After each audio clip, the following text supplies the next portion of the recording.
Model बहू। अगर तुम्हें मुझसे इतनी ही प्रॉब्लम है तो शादी क्यों की? मुझे आपसे नहीं, बस उस फोटो से प्रॉब्लम है जो आपने सोशल मीडिया पर अपलोड किए। अरे इतनी सी बात और इतना ज्यादा ओवर रिएक्ट। ये इतनी सी नहीं, मेरी करियर की बात है। मैं मॉडल हूँ और मेरी इंडस्ट्री में कोई भी एक शादीशुदा मॉडल के साथ काम करना नहीं चाहता। इसीलिए अभी के अभी उन फोटो को डिलीट करो। नैना के गुस्से में ऐसा बोलने पर रोहित सोशल मीडिया से अपनी और नैना की सारी फोटो डिलीट कर देता है। नैना एक मॉडल है जिसकी शादी रोहित से होती है, पर उसे हमेशा हर चीज से पहले सिर्फ मॉडलिंग ही दिखाई देती है। इसीलिए वो इसके आगे अपनी शादी को भी कोई इम्पोर्टेंस नहीं देती। एक रात नैना तैयार होकर कमरे से बाहर निकलती है। अरे इतनी रात को ऐसे तैयार होकर कहाँ जा रही हो? Night club. बहू, इस तरह रात भर घर की बहू का बाहर रहना सही नहीं है। ओ प्लीज, ये छोटी थिंकिंग आप अपने पास ही रखें। मेरे प्रोफेशन में night club and parties normal है। ऐसा बोलकर नैना घर से बाहर निकल जाती है और रात भर पार्टी करने के बाद अगली सुबह घर वापस आती है, जहां उसकी सास सुबह सुबह घर की सफाई कर रही होती है। ओहो मम्मी, आप तो बहुत जल्दी उठ जाती है। चलो अच्छा है, मैं चली सोने। जब पूरी दुनिया के उठने का समय है तब तुम्हें सोना है। भला ये भी कोई घर वापस आने का समय है? Not again, mom. मैं आप और आपकी इन बातों से टायर्ड हो गई हूँ। अगर आपको ये सब सहन नहीं करना था तो रोहित की शादी एक मॉडल की बजाय किसी साधारण लड़की से करानी थी ना।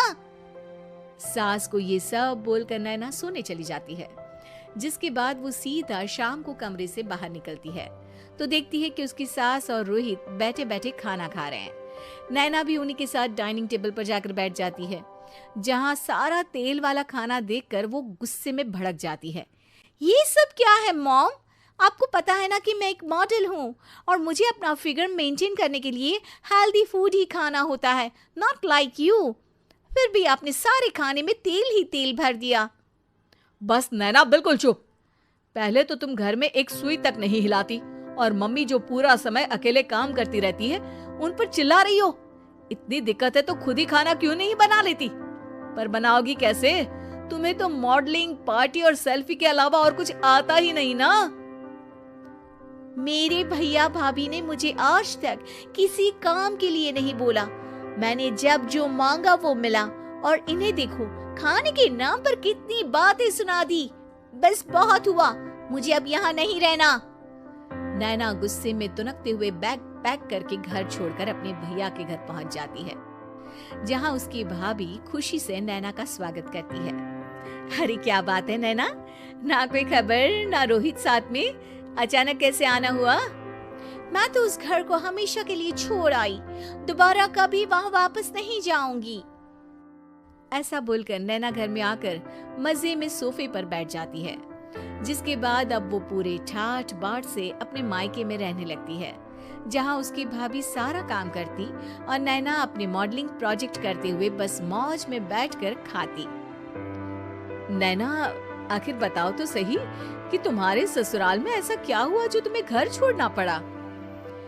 बस उन्हें मेरा लेट नाइट पार्टी जाना और कोई काम ना करना पसंद नहीं था, तो मैंने वो घर छोड़ दिया और यहाँ आ गई। नैना की बात सुनकर उसकी भाभी हैरानी से उसे देखने लगती है, पर कुछ बोलती नहीं। इसी तरह कुछ समय बीतता है और देखते ही देखते अब नैना के पास मॉडलिंग के प्रोजेक्ट्स आने कम हो जाते हैं, जिससे नैना बहुत परेशान रहने लगती है। ऐसा कैसे हो सकता है? मैं इतनी सुंदर मॉडल हूँ तो फिर भी मुझे काम क्यों नहीं मिल रहा? देखो नैना, काम में ऐसे उतार चढ़ाव तो आते ही रहते हैं। आज नहीं तो कल तुम्हें इससे भी अच्छा काम मिलेगा। तब तक अगर तुम चाहो तो घर में खाली बोर बैठने से अच्छा है कि मेरी मदद कर सकती हो। नैना पहले तो घर के काम का नाम सुनकर नाक चढ़ाती है, लेकिन फिर कुछ दिनों तक कोई काम न होने पर बोर होकर अपने आप भाभी की मदद करने पहुंच जाती है। इसी तरह धीरे धीरे उसकी भाभी नैना को घर का काम करने के साथ सारा खाना बनाना भी सिखा देती है। एक रात नैना और उसके भैया भाभी साथ बैठकर डिनर कर रहे होते हैं। पता है, आज का सारा खाना नैना ने बनाया है। मैंने तो बस आज थोड़ी सी ही मदद की है। मानना पड़ेगा नैना, खाना तो बहुत स्वादिष्ट है। आखिर मेरी बहन मल्टी टैलेंटेड जो है, मॉडलिंग और घर दोनों एक साथ बखूबी संभाल सकती है। और फिर जब मदद करने के लिए घर में कोई दूसरा इंसान भी हो तो फिर दिक्कत ही क्या। मेरी बहन चाहे तो उसके लिए कुछ भी इम्पॉसिबल नहीं है। भैया की बात सुनकर नैना को अपनी सास और रोहित की याद आ जाती है। भैया, मम्मी और रोहित ने कभी मुझे मॉडलिंग करने से रोका नहीं। वो तो हमेशा हर चीज अकेले संभालते आए हैं और मैं हर काम खराब करती रही। मम्मी पूरा घर अकेली संभालती है और मुझसे बस थोड़ी मदद की उम्मीद करती है, पर उसकी जगह मैं उन्हें उल्टा बोलती रही। गलती मेरी है भैया, मुझे अपने ससुराल वापस जाना चाहिए। जानकर खुशी हुई बहना कि अब मेरी छोटी सी बहन समझदार भी हो गई है। इसके बाद नैना अपने ससुराल वापस आकर रोहित और अपनी सास से माफी मांगती है और बाद में खुशी खुशी अपना मॉडलिंग और घर संभालते हुए ससुराल में रहने लगती है।